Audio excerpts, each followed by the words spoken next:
If you've been digging through the Nintendo Switch library looking for something different, this list is for you.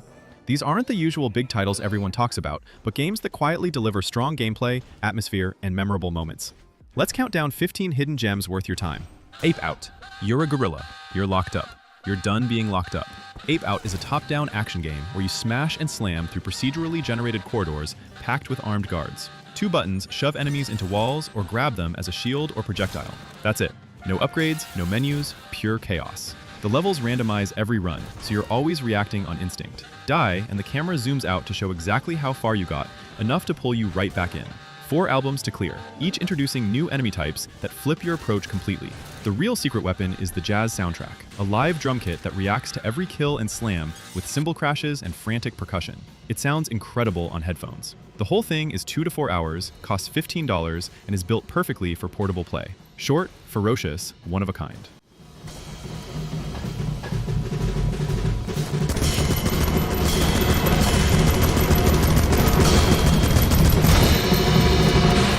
Ender Magnolia, Bloom in the Mist.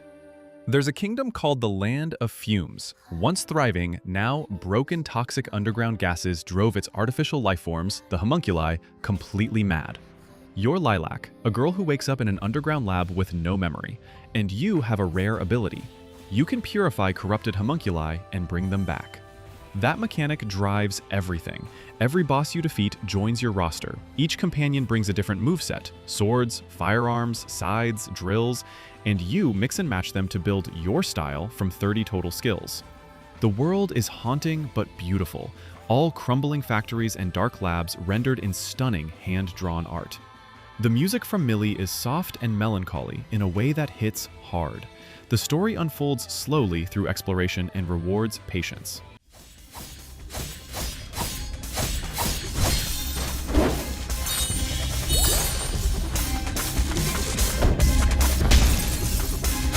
Firewatch is a first-person story set in Wyoming's Shoshone National Forest, 1989. You're Henry, a man running from a painful personal situation who took a job as a fire lookout. Miles from anyone, your only contact is Delilah, your supervisor in a distant tower, always on the walkie-talkie. You explore a stunning forest, manage small incidents, and slowly, something starts feeling wrong. Evidence someone has been watching you. The mystery builds organically, without cheap scares, carried entirely by the writing and voice acting between Henry and Delilah. You shape their dynamic through dialogue choices, but the destination stays the same. No combat. It's 4 to 5 hours of interactive story. Not for everyone, but the people who connect with it connect hard. And it stays with you for days after the credits roll.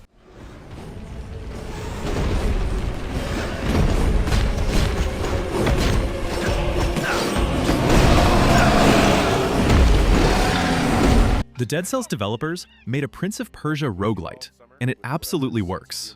You're an arrogant prince, whose mistakes got Persia invaded by a Hun army powered by dark magic. You die immediately, but your childhood bola rewinds time every death. Each run isn't just grinding, it's gathering knowledge. A system called the Mind Map tracks everything you learn. Rescued survivors populate your base camp with new gear and lore, and the mystery builds run by run. The movement is the headline. Wall running, pole swinging, vaulting enemies, plunging from above. A mechanic called Vayu's Breath rewards chaining acrobatics with speed boosts. Combat adds weapon variety, and medallion loadouts swapped between runs. It's stylish, fast, and carries that exact Dead Cells addiction with an actual story this time and a gorgeous comic book art style. So what's wrong with you? Excuse me? People take this job to get away from something. So what's wrong? What's wrong with you? Pipistrello and the Cursed Yoyo. This 2025 game flew under the radar, and it shouldn't have. You're Pipit, a young bat from a powerful crime family. Coming home, you find 4 crime bosses try to extract your aunt's soul, and you accidentally trap part of it in your yo-yo. The rest is recovering the fragments and taking down each boss in their own district. It plays like a top-down Zelda built entirely around yo-yo tricks. At first, you're just flinging it at enemies. Then it bounces off walls, hits around corners, zips you across water, grinds ledges, a full traversal and combat system that keeps evolving. GBA-era pixel aesthetics, bright colors, and a soundtrack with a guest track from Yoko Shimomura. Upgrades come through contracts with your cousin. Massive world packed with secrets. 98% critic recommendation on OpenCritic. Barely anyone is talking about it.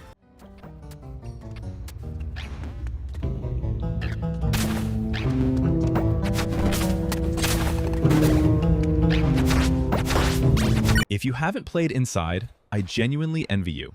From Plated the Limbo people, this 2D puzzle platformer has no dialogue, no text, no tutorial. You're a boy in a red shirt moving through a dark, dystopian world. Masked figures hunt you, corpse-like workers shuffle in mindless formations. You need to reach whatever is at the center of all this. 3 mechanics: run, jump, grab. That's genuinely all of it. And the puzzles built from those 3 inputs are inventive, tense, and perfectly paced. A mind control mechanic mid-game opens things up further. The final stretch is unlike anything else in the medium. Don't look it up. About 3 to 4 hours, people still debate what it means years later. One sitting, lights off, headphones in.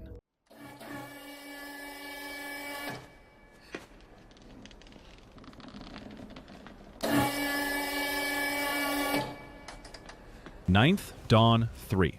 One developer made this entire game. Tom from Valorware built an open-world action RPG with over 300 weapons, 500 armor pieces, dungeon crawling, spell systems, creature capturing, crafting, fishing, a card game, and online co-op for $15.99. You start in a small village in Sideltia, hear rumors of a corrupt king and a dark force sweeping the land, and the world opens up. Top-down twin-stick combat, stats you assign on level up, spells to learn, and enemies you can capture to fight alongside you. The map is enormous, every dungeon crammed with loot and NPC quests. Story is then more of a backdrop, but the gameplay loop is deeply addictive. If you've ever wanted a portable Diablo meets Skyrim on Switch for the price of a fast food meal, this is it.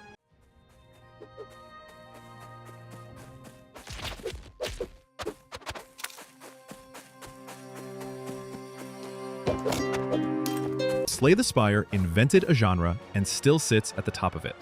Pick one of 4 characters, each with a different card pool, and climb a randomly generated tower. Every room is a turn-based fight. Spend energy to play cards that attack, defend, or apply status effects. After fights, you draft new cards and collect passive relics that can completely reshape your run. The genius is in synergies. A weak card plus the right relic becomes a win condition. Every run, you build something different and adapt when the RNG surprises you. You will lose constantly, immediately understand why, and immediately start again. No real narrative lore lives in item descriptions and weird enemy designs, but it doesn't need one.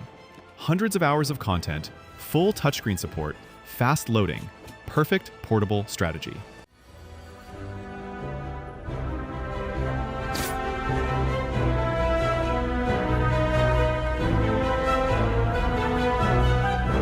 Inkulinati is built around real, medieval, marginalia, bizarre doodles monks drew in manuscript borders. Sword-wielding rabbits, armored dogs, trumpets lodged in animal backsides. You play as an Inkulinati, someone who draws creatures with living ink on parchment and commands them in turn-based battle. The parchment is the battlefield, and pushing enemies off the edge kills them instantly. You manage ink to summon units, position carefully, time attacks with a damage bar, and use hand abilities to shove the board around. It plays surprisingly deep, almost like chess with more rabbit swords. Journey mode has you resurrecting your master and ultimately fighting death itself, with roguelite elements making each run different. The whole thing has Monty Python energy throughout, and the live-action cutscenes are a completely unexpected delight.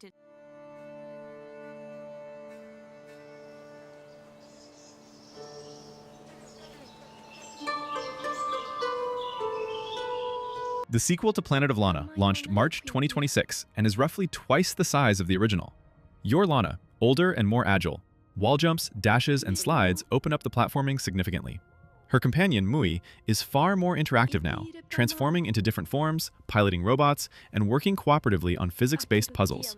The story is set 2 years after the first game, on their home planet Novo, where new technology has created greed and conflict between tribes. Lana and Mui get pulled into a journey that uncovers hidden truths about the planet and Mui's own past. No spoken dialogue, story is told through animation, body language, and music. Composer Takeshi Furukawa, who also scored The Last Guardian, returns with another sweeping orchestral score.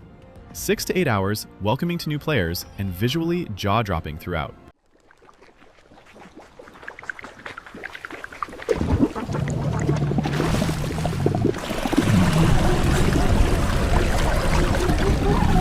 Ninja Gaiden, Ragebound. The Blasphemous developers made a Ninja Gaiden game, and it's one of the best action platformers on Switch. Set in parallel to the 1988 original, while Ryu Hayabusa is in America, his protege Kenji Mozu defends the village from a demon invasion, forced into an alliance with the rival Black Spider clan and its kunoichi Kumori. You play as both. The core move is the guillotine boost tap jump at the right moment over an enemy to bounce off them, dealing damage and keeping momentum. It starts simple and becomes the foundation for increasingly wild sequences: wall and ceiling clinging, Kumori's demonic altar challenges, S-rank scoring, and a fantastic remixed Ninja Gaiden soundtrack. Stunning pixel art, surprisingly good writing, 3 to 6 hours on first playthrough, much more if you chase perfection.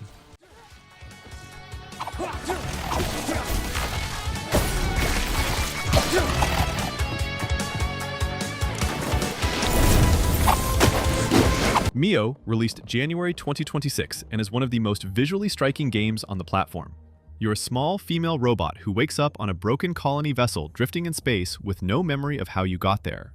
The ship was once carrying humanity to a new world. Something went very wrong. Your job is to reactivate the Guardian AIs and piece together what happened. Standard Metroidvania structure, but the movement is the standout. Aerial combat, a double jump that recharges mid-air by hitting objects, a grapple hook, instant dodge, wall and ceiling climbing. The mod system lets you hot swap passive upgrades on the fly. The background art in every biome is breathtaking. Alien jungles, frozen ruins, abandoned shipyards. Challenging game with a gorgeous soundtrack. Non-negotiable for Metroidvania fans.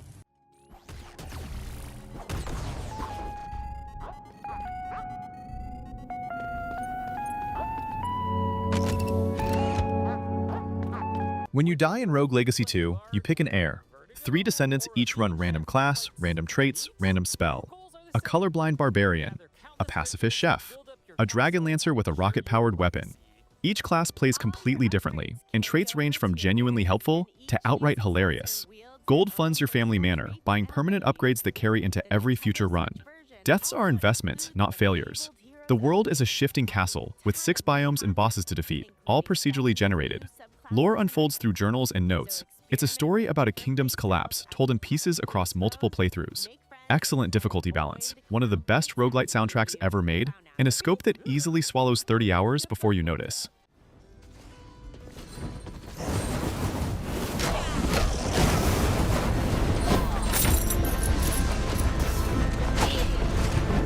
Blasphemous 2 fixes what the first game got wrong while keeping everything great. You're the penitent one, a silent warrior navigating a world drenched in grotesque Spanish Catholic imagery. The miracle is returning, a divine birth is foretold, and you're the only thing standing in the way. The big addition is the weapon system, a heavy mace, a broadsword, or a rapier-dagger combo. You get all 3 and switch on the fly, each one unlocking different environmental interactions. The map is bigger than the first game, biomes more varied, traversal abilities more distinct. Boss fights are spectacular. The pixel art is some of the best ever made, beautiful and deeply unsettling in equal measure. Hard, but not cruel. Stands completely on its own, even if you never played the original.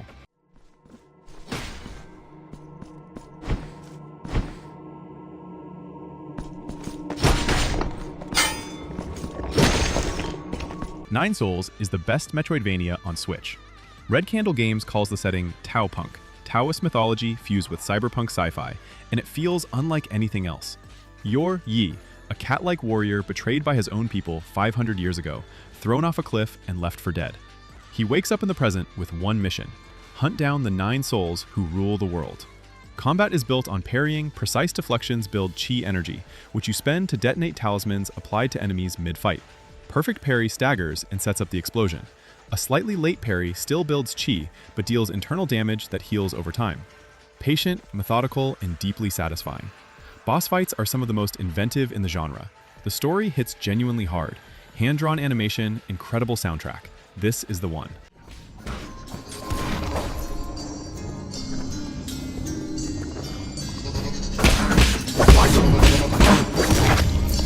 That's 15 games the eShop has been sitting on, waiting for you to find. Short ones, massive ones, all worth your time.